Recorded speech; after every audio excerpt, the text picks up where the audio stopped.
கர்த்தருக்குள் பிரியமான சகோதர சகோதரிகளே, மீண்டுமாக கர்த்தருடைய சமூகத்திலே உங்களை சந்திப்பதிலே மிகுந்த மகிழ்ச்சி அடைகிறோம். பிராட்வே சகோதர கிறிஸ்தவ சபையின் சார்பாக உங்களுக்கு என்னுடைய வாழ்த்துக்களையும் வணக்கத்தையும் நான் தெரிவித்துக் கொள்கிறேன். அநேக சத்தியங்களை குறித்து நாம் பேசிக்கொண்டு இருக்கிறோம். சத்தியத்திற்காக மிகுந்த போராட்டம் போராடுகிறவர்கள், துன்பத்தை சகிக்கிறவர்கள், இவர்களுடைய பிரயாசங்கள் எல்லாம் கர்த்தருடைய பார்வையிலே மிகுந்த விலையேற பெற்றதாக இருக்கின்ற காரணத்தினால் பல கிரீடங்களை கர்த்தர் பரலோகத்திலே நமக்காக வைத்திருக்கிறார். அந்த கிரீடங்களை பற்றி நாம் இப்பொழுது தியானித்துக் கொண்டு இருக்கிறோம். அது விசுவாசிகளை அதிகமாக ஊக்கப்படுத்தும் என்பதிலே எந்த விதமான ஐயப்பாடும் இல்லை. நாம் இந்த பூமியிலே கர்த்தருக்காக உழைக்கின்ற உழைப்பு வீண் போகக்கூடியது அல்ல. பிரியமான சகோதரர்களே, விசேஷமாக brother Kannan, praise the Lord. இந்த வாரம் என்ன பேசலாம் என்று நீங்கள் எதிர்பார்க்கிறீர்கள்? நீங்க மகிழ்ச்சியின் கிரீடத்தை பத்தி சொன்னீங்க. சரி, நீதியின் கிரீடத்தை பத்தி சொன்னீங்க. என்ன கிரீடம்? நீதியின் கிரீடம். சரி சரி சரி, ரெண்டு கிரீடத்தையும் கேட்டேன். ரொம்ப யூஸ்ஃபுல்லா இருந்தது எங்களுக்கு. Very good. நானும் அந்த கிரீடத்தை பெற்றுக்கொள்ளணும் ஒரு ஆர்வம் எனக்குள்ள ரொம்ப அதிகமா. Very good very good very good. அடுத்து ஜீவ கிரீடத்தை பத்தி இந்த வாரம் சொல்றேன்னு சொல்லியிருந்தீங்க. ஆமா, அந்த ஜீவ கிரீடத்தை பத்தி எனக்கு கொஞ்சம் தெளிவா சொல்றேன். முதலாவதாக மகிழ்ச்சியின் கிரீடம் சுவிசேஷம் சொல்லுகிறவர்களுக்கு கொடுக்கப்படும் சொன்னேன். சுவிசேஷம் தான் உலகத்திலே உன்னதமான ஒரு ஊழியம். அதனாலே அவர்கள் தேவ சமூகத்திலே எப்பொழுதும் மகிழ்ச்சியோடு இருப்பார்கள். மகிழ்ச்சியின் கிரீடம் அவர்களுக்கு கொடுக்கப்படும். சுவிசேஷத்தை கேட்டு ரட்சிக்கப்பட்ட விசுவாசிகளுக்கு இந்த உலகத்திலே போராட்டம் உண்டு. நம்முடைய ஆண்டவர் சொன்னார், சமாதானத்தை அல்ல பட்டயத்தையே அனுப்ப வந்தேன் என்று சொன்னார். உடனே நம்ம எல்லாம் பட்டயம் எடுத்துக்கிட்டு போராடும்படியாக ஆண்டவர் நம்மளை அழைக்க வந்தார் என்பது அர்த்தம் அல்ல. பட்டய குத்தை போல வேதனை கொடுக்கக்கூடிய காரியங்களை விசுவாசிகள் அனுபவிக்க வேண்டியிருக்கும். பட்டயத்தால் வெட்டப்பட்டால் அந்த வெட்டப்பட்ட மனிதன் எப்படி துன்புறுவானோ அதை போல துன்புறக்கூடிய காரியங்கள், நம்மளை துன்புறுத்தக்கூடிய காரியங்கள் நம்முடைய சொந்த வீட்டிலேயே கூட எழும்பலாம். போராட்டம், கிறிஸ்தவ ஜீவியம் என்பது போராட்டம் நிறைந்த ஒரு ஜீவியம். அந்த போராட்டத்திலும் கர்த்தருக்குள் நாம் சந்தோஷமாக இருப்போம். அதுதான் கர்த்தர் நமக்கு கொடுத்திருக்கக்கூடிய வாக்குத்தத்தம். கர்த்தருடைய சமாதானம் நம்மளை ஆண்டு வழிநடத்தும். ஆனால் போராட்டம், வெளியே போராட்டம், உள்ளே இருதயத்திலோ சமாதானம். அப்பேற்பட்ட அந்த போராட்டத்தை போராடி கர்த்தருக்கென்று வைராக்கிய வாஞ்சியாக வாழ்கின்றவர்களுக்கு என்ன கிரீடம்? நீதியின் கிரீடம். ஆண்டவருடைய வருகையை எதிர்பார்த்து ஜீவித்துக் கொண்டு இருக்கிற ஒவ்வொருவருக்கும் நீதியின் கிரீடம் இருக்கிறது என்று அப்போஸ்தலனாகிய பவுல் எழுதுகிறார். நீங்கள் அடுத்த கிரீடம் ஜீவ கிரீடம். இந்த ஜீவ கிரீடம் யாருக்கு கொடுக்கப்படும் என்பதை யாக்கோபு தன்னுடைய நிருபத்திலே எழுதுகிறார். யாக்கோபின் நிருபம் 1வது அதிகாரம் 12வது வசனம். யாக்கோபு 1வது அதிகாரம் 12வது வசனம். சோதனையை சகிக்கிற மனுஷன் பாக்கியவான், அவன் உத்தமன் என்று விளங்கின பின்பு கர்த்தர் தம்மிடத்தில் அன்பு கூறுகிறவர்களுக்கு வாக்குத்தத்தம் பண்ணின ஜீவ கிரீடத்தை பெறுவான். அவன் உத்தமன் என்று விளங்கின பின்பு, சோதனையை சகிக்கிற மனுஷன் பாக்கியவான். அவன் உத்தமன் என்று விளங்கின பின்பு. உலகத்திலே உங்களுக்கு சோதனைகள் உண்டு, பாடுகள் உண்டு, உபத்திரவங்கள் உண்டு. எல்லாவற்றிலும் கர்த்தர் நம்மோடு கூட இருக்கிறார். நான் உலகத்தை ஜெயித்தேன் என்று சொன்ன கர்த்தர், இதோ சோதனைக்காரன் வருகிறான், என்னிடத்தில் அவனுக்கு ஒன்றுமில்லை என்று யோவானுடைய சுவிசேஷ புத்தகத்திலே ஆண்டவர் சொன்னதாக எழுதியிருக்கிறது. சோதனை என்பது பிசாசினால் உண்டாகக்கூடியது. அவன் நம்மை கர்த்தருடைய அன்பை விட்டு எப்படியாவது பிரித்து விட வேண்டும் என்று சொல்லி இந்த பிசாசு பலவிதமான சோதனைகளை நமக்கு கொண்டு வருவான். ஆனால் கர்த்தருடைய வசனம் 1 கொரிந்தியர் 10வது அதிகாரம் 13வது வசனம். 1 கொரிந்தியர் 10வது அதிகாரம் 13வது வசனம். மனுஷருக்கு நேரிடுகிற சோதனையே அல்லாமல் வேறே சோதனை உங்களுக்கு நேரிடவில்லை. தேவன் உண்மையுள்ளவராய் இருக்கிறார். உங்கள் திராணிக்கு மேலாக நீங்கள் சோதிக்கப்படுகிறதற்கு அவர் இடங்கொடாமல் சோதனையை தாங்கத்தக்கதாக சோதனையோடு கூட அதற்கு தப்பிக்கொள்ளும்படியான போக்கையும் உண்டாக்குவார். சோதனை வராமல் போவது கூடாத காரியம், இடரல்கள் வராமல் போவது கூடாத காரியம், சோதனைகள் வராமல் போவதும் கூடாத காரியம்தான். ஆண்டவராகிய இயேசு கிறிஸ்துவை தன்னுடைய சொந்த இரட்சகராக அவன் ஏற்றுக்கொண்ட உடனே அவனுடைய வாழ்க்கையெல்லாம் மலர் படுக்கையாக மாறிவிடும் என்று சொல்வது கள்ள உபதேசம். அவன் ஆண்டவரை ஏற்றுக்கொண்ட பொழுதுதான் அவனுக்கு சோதனைகளும் ஆரம்பமாகும், அவனுக்கு பாடுகளும் ஆரம்பமாகும்.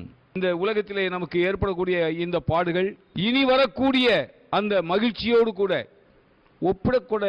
ஒப்பிடத்தக்கவைகள் அல்ல. இந்த உலகத்திலே நமக்கு வரக்கூடிய சோதனைகளும் பாடுகளும் கர்த்தர் நமக்கு பரலோகத்தில் வைத்திருக்கின்ற பொக்கிஷங்களோடு ஒப்பிட்டு பார்க்கும் பொழுது இந்த சோதனைகள் பாடுகள் எல்லாம் ஒன்றுமில்லை. உலகத்தாருக்கு நேரிடுகிற சோதனை நமக்கும் நேரிடும்.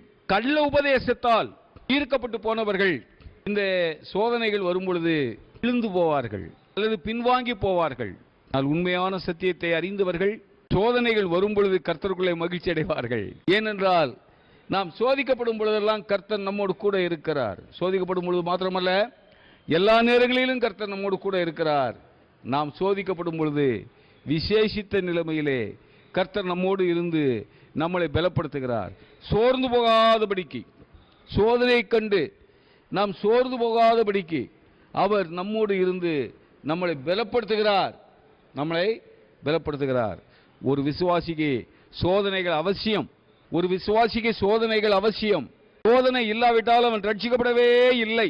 இன்றைக்கு கள்ள அப்போஸ்தலர்கள், கபடமுள்ள வேலையாட்கள் அநேக காரியங்களை தப்பாக, ஏனென்றால் அவர்களே ரட்சிக்கப்படவில்லை. அவர்களே ரட்சிக்கப்படாமல் இருக்கும் பொழுது ரட்சிப்பின் அனுபவத்தை பற்றி அவர்களுக்கு என்ன தெரியும்? அதனாலே அவர்கள் தங்களுடைய வயிற்றுக்கு ஊழியம் செய்கிறவர்கள்.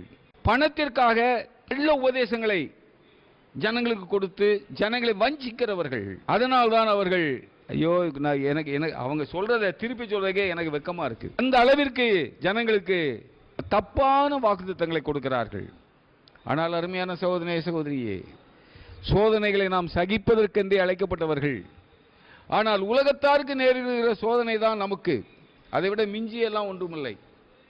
அதைவிட மிஞ்சியெல்லாம் ஒன்றும் கிடையாது. நம்முடைய ஆண்டவர் உண்மை உள்ளவர். சோதனையோடு கூட சோதனையிலிருந்து தப்பித்துக் கொள்ளும்படியான போக்கையும் அவர் நமக்கு உண்டாக்குவார் என்று சொல்லி கொரிந்தியரிலே அப்போஸ்தலனாகிய பவுல் எழுதுகிறார். எனவே இந்த சோதனையை சகிக்கிறவர்கள், இந்த சோதனையை மாத்திரம் சகிக்கிறவர்கள் அல்ல, அவர் கூட இன்னொரு வார்த்தையை சேர்க்கிறார், அவன் உத்தமன் என்று விளங்க வேண்டும். சோதனையிலே நாம் விழுந்து போகாமல் இருந்தால் நாம் உத்தமர்கள். சோதனையிலே நாம் விழுந்து போனால் பலகீனர்களாக விழுந்து போவதும் உண்டு. அதே நேரத்திலே சோதனை வரும்பொழுது ஆண்டவரை மறுதலிக்கிறவர்களும் உண்டு. இந்த சோதனை வரும்பொழுது ஆண்டவரை மறுதலித்து ஆண்டவருடைய சமூகத்தை விட்டு ஓடி போகிறார்களே, இவர்கள் உத்தமர்கள் அல்ல, இவர்கள் ரட்சிக்கப்பட்டவர்களும் அல்ல.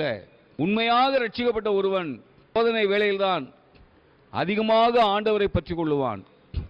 ஆண்டவரே என்னை காப்பாற்றுங்கள், ஆண்டவரே எனக்கு பலத்தை தாருங்கள், நான் உமக்கு உண்மை உள்ளவனாக இருக்க எனக்கு கிருபை பாராட்டுங்கள். இதெல்லாம் உண்மையாக ரட்சிக்கப்பட்டவன். உண்மையாக ரட்சிக்கப்படாமல் கள்ள அப்போஸ்தலர்களுடைய வார்த்தையினாலே மயங்கி ஏதோ கிறிஸ்தவ உலகம், விசுவாச உலகம் என்பது சொர்க்க பூமி என்று நினைத்து கொண்டு வருகிறான் பாருங்கள். இவர்களெல்லாம் ஓடி போவார்கள். கூலியாள் ஓனாய் வருவதை கண்டால் ஓடி போவான் என்று ஆண்டவர் சொன்னார். இது மூப்பர்களோடு சம்பந்தப்பட்ட வார்த்தை. ஆனால் விசுவாசிகளும் கூட கஷ்டங்கள் வரும் பொழுது எத்தனை பேர் இருக்கிறார்கள் என்பதை கவனிக்க வேண்டும். பிசாசு எந்த விதத்திலாவது நம்மளை கர்த்தரை விட்டு வழி விலகி போக பண்ண வேண்டும் என்று சொல்லி பலவிதமான சோதனைகளை நமக்கு கொண்டு வருவான். அந்த சோதனைகளை எல்லாம் கர்த்தருடைய நாமத்தினாலே நாம் ஜெயம் கொள்ள வேண்டும். பிசாசு ஆண்டவரையே சோதித்தான், நம்முடைய அருமை இரட்சகரையே அவன் சோதித்தான். பிசாசு சோதிக்கும் பொழுது பொய்யும் புரட்டும் தான் சொல்லுவான். நம்முடைய ஆண்டவரை சோதிக்கும் பொழுதும் அவன் பொய்யும் புரட்டும் தான் பேசினான். ஆனால் ஆண்டவர் வசனத்தை சார்ந்து அவனுக்கு பதில் கொடுத்து அவனை ஜெயித்தார். நாமும் நமக்கு சோதனைகள் வரும் பொழுது நம்முடைய சொந்த அறிவை பயன்படுத்தி சோதனைகளிலே வெற்றி கொள்ள முடியாது. கர்த்தருடைய வசனத்தை சார்ந்து கொள்ள வேண்டும்.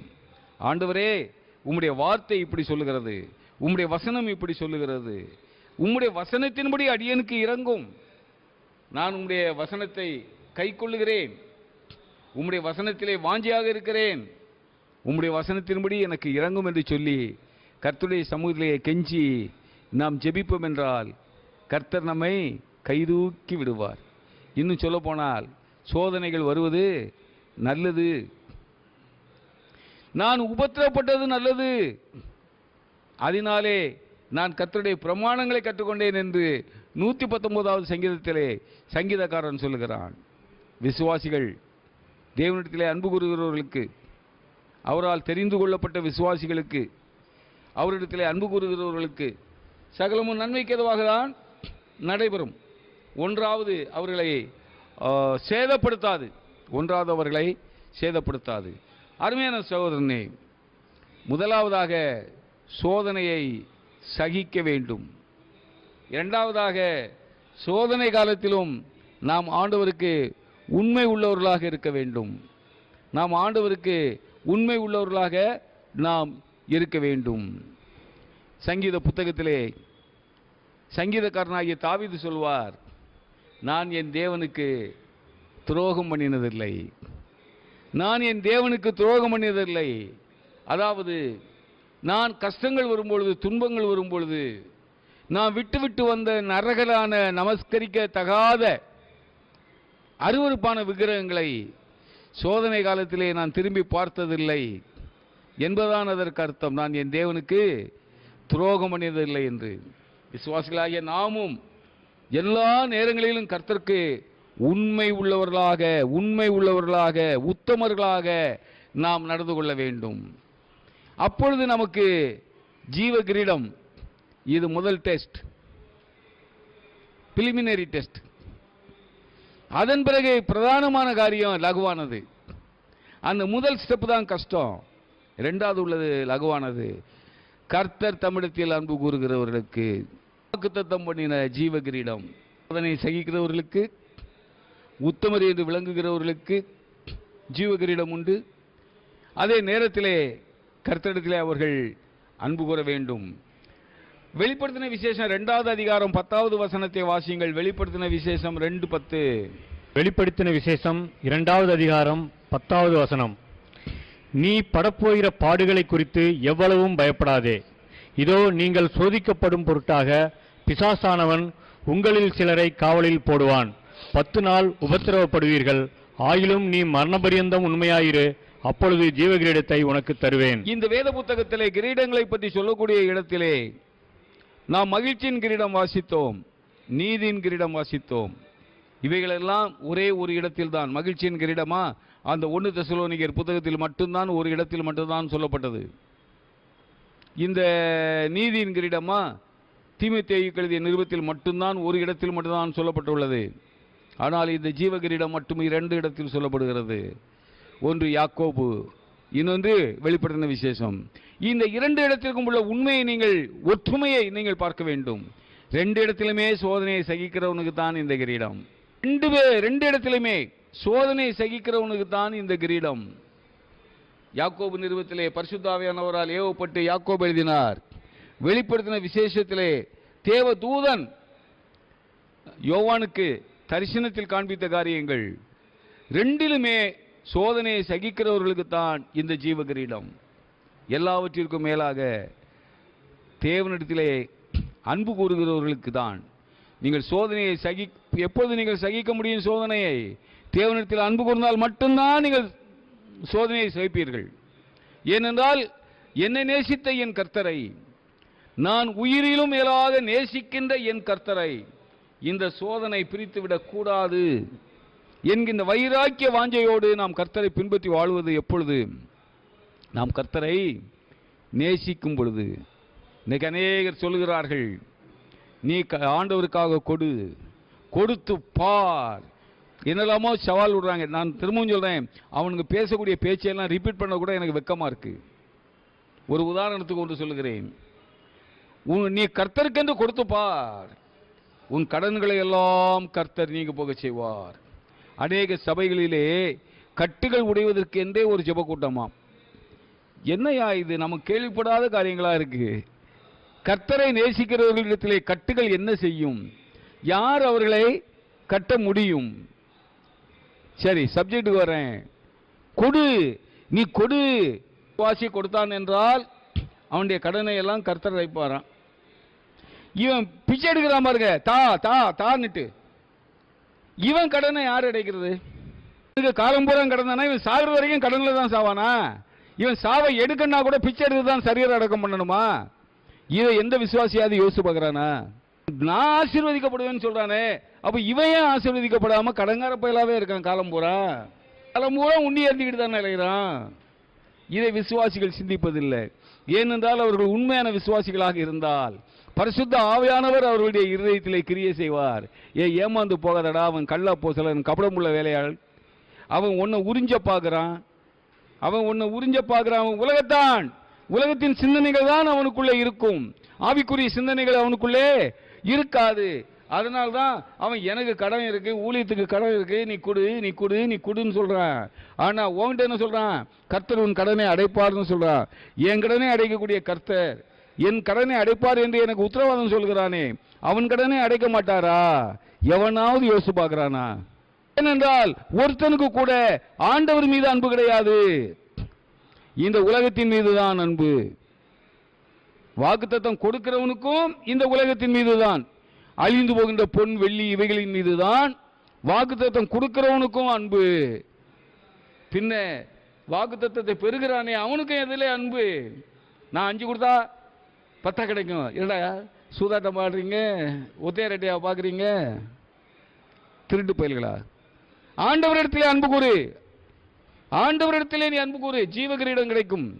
இடத்திலே அன்பு கூறுகிறவர்களுக்கு தான் சகலமும் நன்மைக்கு எதுவாக நடக்கும். இந்த உலகத்திலே அன்பு கூர்ந்து பொன்னிலும் பொருளிலும் நீ அன்பு கூர்ந்து அடுத்தவனை ஏமாற்றி வஞ்சித்து அவனுடைய பாக்கெட்டை சுரன்றி பெரிய ஊழியக்காரன் சொல்லி பேர் எடுக்கிறவன் கடைசியில் எங்க போவான்? எழுதி தரையா அவன் நரகத்துக்கு தான் போவான். நிச்சயமான முறையிலே நான் சொல்றேன், அவன் நரகத்துக்கு தான் போவானே தவிர பரலோகத்திலே ஒரு மூலையிலாவது உட்கார்ந்திருப்பானா என்றால் உட்கார்ந்திருப்பான் என்கின்ற நம்பிக்கை எனக்கு இல்லை. ஒருவேளை ஆரம்ப காலத்திலே நல்ல ஒரு மனிதனாக ரட்சிக்கப்பட்டு ஒரு நல்ல விசுவாசியாக இருந்து கடைசியில் பொன்னையும் பொருளையும் பெயர் பிரஸ்தாபத்தையும் பார்த்து வழி விலகி போயிருந்தவனாக இருந்தால் கறிக்கட்டை போல பரலோகத்தில் எங்கன்னா ஒரு மூலையில் கிடப்பான். இவனுக்கு ஆரம்பமே இதான் வேலை, சீட்டிங் தான் வேலை, இந்த ஊழியம் என்பதை ஒரு வியாபாரமாக பண்ணுகிறான் என்றால் அவன் பரலோகத்துக்கே வரமாட்டான். பிறகு எங்கிருந்து அவர்களுக்கெல்லாம் கிரீடத்தை கொடுக்க தூக்கிட்டு? அருமையான சகோதரியே, கர்த்தர் உங்களிடத்தில் பொன்னை கேட்கவில்லை, பொருளை கேட்கவில்லை, மாறாக அவர் என்னத்தை கேட்கிறார்? நீதிமொழிகளின் புத்தகம் 23வது அதிகாரம் 26வது வசனம். நீதிமொழிகள் 23வது அதிகாரம் 26வது வசனம். என் மகனே, உன் இருதயத்தை எனக்கு தா, உன் கண்கள் என் வழிகளை நோக்குவதாக. என் மகனே, உன் இருதயத்தை எனக்கு தா. உன் இருதயத்தை எனக்கு தா என்றால் அதற்கு என்ன அர்த்தம்? என்னிலே அதிகமாக நீ அன்பு கொள், என்னிடத்திலே அதிகமாக நீ அன்பு கொள். நம்முடைய இருதயத்தை ஆண்டவர் வச்சுக்கிட்டு என்ன பண்ண போறாரு? நம்முடைய இருதயம் திருக்குள்ளதும் மகா கேடுள்ளதுமான இருதயம். ஆனால் அந்த இருதயத்தை நாம் ஆண்டவரிடத்தில் ஒப்புக் கொடுக்கும் பொழுது அந்த இருதயத்தை புதிய இருதயமாக கர்த்தர் சிருஷ்டிக்கிறார். புதிய இருதயமாக சிருஷ்டித்து அந்த இருதயத்திலே வந்து ஆண்டவர் வாசம் பண்ணுகிறார். அதனாலே ஆண்டவர் சொல்கிறார், நீ பொன்னை பொருளை நேசிப்பதை பார்க்கிலும் என்னை அதிகமாக நேசி. தேவனிடத்திலே அன்பு கூறுகிறவர்களுக்கு ஜீவ கிரீடம் உண்டு. இனி என்னை அதிகமாக நேசிக்கிறாயா? பேதுரு ஒரு ஆண்டவருடைய பிரதான சிஷ்யன், முதலாவது பேதுரு. அந்த பேதுருவிடத்திலே ஆண்டவர் என்ன கேட்டார்? யோவான் 21வது அதிகாரம் 15 வாசிங்க. யோவான் 21வது அதிகாரம் 15வது வசனம் முதல். அவர்கள் போஜனம் பண்ணின பின்பு இயேசு சீமோன் பேதுருவை நோக்கி, யோனாவின் குமாரனாகிய சீமோனே, இவர்களிலும் அதிகமாய் நீ என்னிடத்தில் அன்பாய் இருக்கிறாயா என்றார். அதற்கு அவன், ஆம் ஆண்டவரே, உம்மை நேசிக்கிறேன் என்பதை நீர் அறிவீர் என்றான். நீ என்னிடத்திலே அன்பாய் இருக்கிறாயா? அப்படி மட்டும் கேட்கல, இவர்களிலும் அதிகமாக நீ என்னிடத்திலே அன்பாய் இருக்கிறாயா? அருமையான சகோதரனே, சகோதரியே, இந்த கேள்வி இன்றைக்கு நம்மிடத்திலே கேட்கப்படுகிறது. சுப்பிரமணியா, எல்லாரை பார்க்கிலும் நீ என்னிடத்தில் அன்பாக இருக்கிறாயா? கண்ணா, எல்லாரை பார்க்கிலும் நீ என்னிடத்தில் அன்பாக இருக்கிறாயா? சீனிவாசா, சாமிநாதா, எல்லாரை பார்க்கிலும் நீங்கள் என்னிடத்தில் அன்பாக இருக்கிறீர்களா? பேதுரு சொன்னார், ஆண்டவரே, எல்லாவற்றையும் நீர் அறிவீர், நான் உம்மை நேசிக்கிறேன் என்பதையும் அறிவீர். நம்முடைய எல்லா காரியங்களையும் கர்த்தர் அறிந்திருக்கிறார். நம்முடைய பலம் என்ன, பலகீனம் என்ன, நாம் எதற்காக கர்த்தரை நேசித்தோம், நான் ரட்சிக்கப்பட்டேன் என்று சொல்லி ஞானஸ்நானம் எடுத்தோமே, என்ன நோக்கத்தோடு நாம் ரட்சிக்கப்பட்டேன் என்று சொல்லி ஞானஸ்நானம் எடுத்தோம்? நாம் ரட்சிக்கப்பட்டது உண்மைதானா? நம்முடைய பாவத்தை தேவ சமூகத்தில் அறிக்கை செய்தோமா? ஆண்டவரே, நான் பாவியாகிய மனிதன், என்மேல் கிருபையாய் இரும் ஆண்டவரே என்று நாம் கதறினோமா? கர்த்தர் சிலுவையிலே பட்ட பாடுகள் எனக்காகத்தான், நான் அனுபவிக்க வேண்டிய என் பாவத்திற்கு நான் அனுபவிக்க வேண்டிய தண்டனையை என்னுடைய பதிலாளாக கிறிஸ்து சிலுவையிலே அனுபவித்தார். அவர் மரித்தது எனக்காக, என்னுடைய ஸ்தானத்திலே என்னுடைய பதிலாளாக அவர் மரித்தார். 3ஆம் நாளிலே அவர் உயிரோடு எழுந்தார். அவர் உயிர்த்தெழுதல் என்னை ரட்சித்தது, என்னை நீதிமானாக்கும்படியாகத்தான் ஒரு 3ஆம் நாளிலே உயிரோடு எழுந்தார். இதையெல்லாம் நாம் விசுவாசிக்கிறோமா? இதையெல்லாம் நான் நம்புகிறோமா?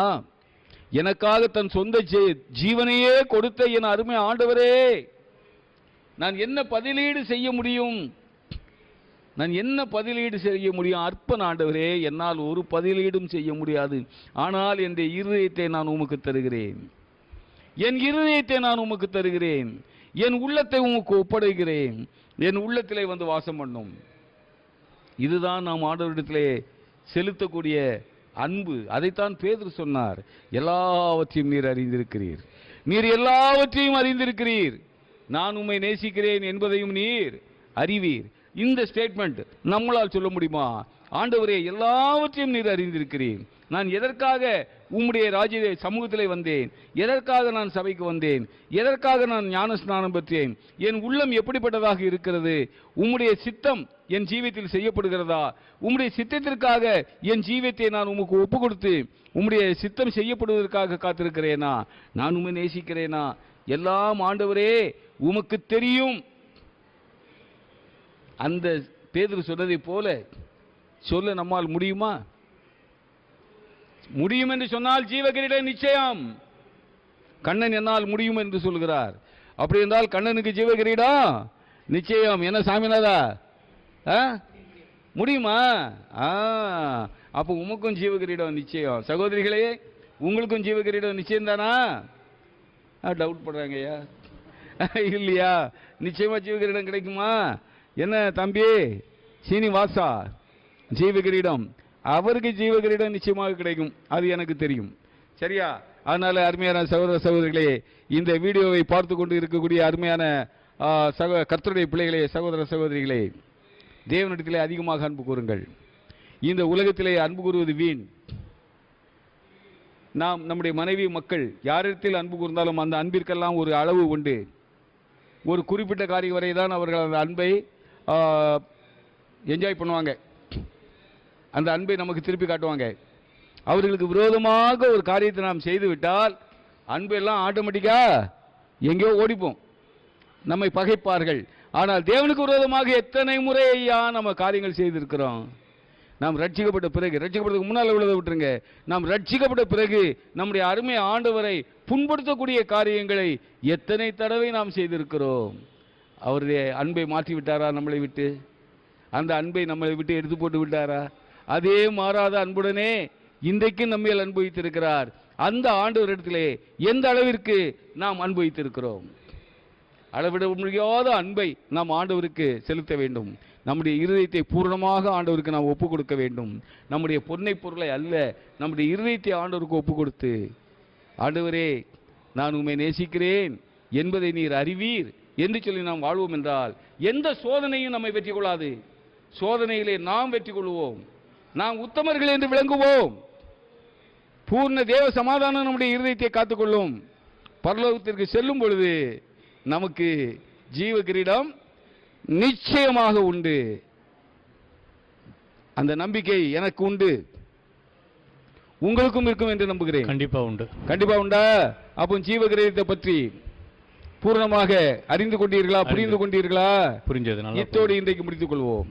கர்த்தருக்கு சித்தமானால் அடுத்த தடவை வாடாத மகிமை உள்ள கிரீடம், அந்த கிரீடத்தை பற்றி நாம் அடுத்த முறை சிந்திக்கலாம். கர்த்தருடைய நல்ல நாமம் மகிமைப்படுவதாக. கர்த்தர் தாமே நம் எல்லாரையும் ஆசீர்வதிப்பாராக. ஆமேன்.